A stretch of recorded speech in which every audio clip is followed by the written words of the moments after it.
Let's talk about, we talked a little bit about that service tax, but what we're hearing a lot, and maybe it's not true, we'll find out soon, is that if that service tax is expanded, it's going to be for transit reform, for the transit bailout is really more accurate.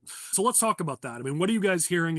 Are those two things pretty tied at the hip? I know that some people tried to say recently that they're not, and then immediately Ram came back and said, no, no, no, we are still looking at that service tax. So it definitely seems like, that's the direction they're going, and we've made that assumption for a while now that that's where they're going to go here. And you already have, I think, 1% of the sales tax in like the Collar counties that goes to Mhm. bail out the CTA pension fund. And I'm sure that 97 or so counties downstate are really going to love paying for a service tax to bail out transit up in the Chicago area.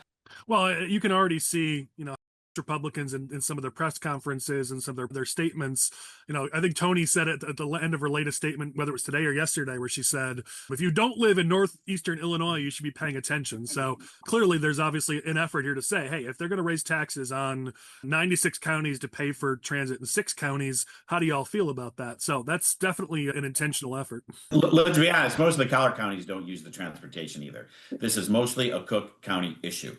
But I think that's part of the thing here, which is I've talked a lot when we talk about transit of if it was more convenient, I would happily take it more. But here's the flip side of this: everyone I've talked to around here, because I live in Cook County and we talk about this stuff, and everyone I talk to says, I don't take it. So what? You want to penalize us for not taking public transit, make us pay for something we're not actually ever going to use. I mean, the arguments here become really difficult to sell to the average household, the average voter.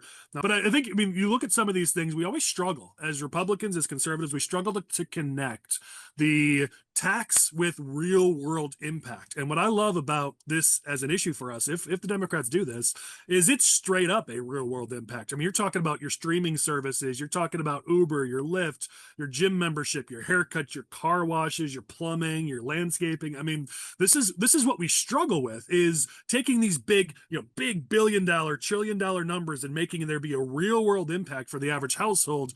This one does it for us. I mean, it is almost foolproof, though again we'll find some way to screw it up, but almost foolproof because of the fact that it has such an everyday, daily, real world impact. So if this is where Democrats want to go with this, again, I'll smile and say thanks for the gift, and we got to go out there and make it worth it.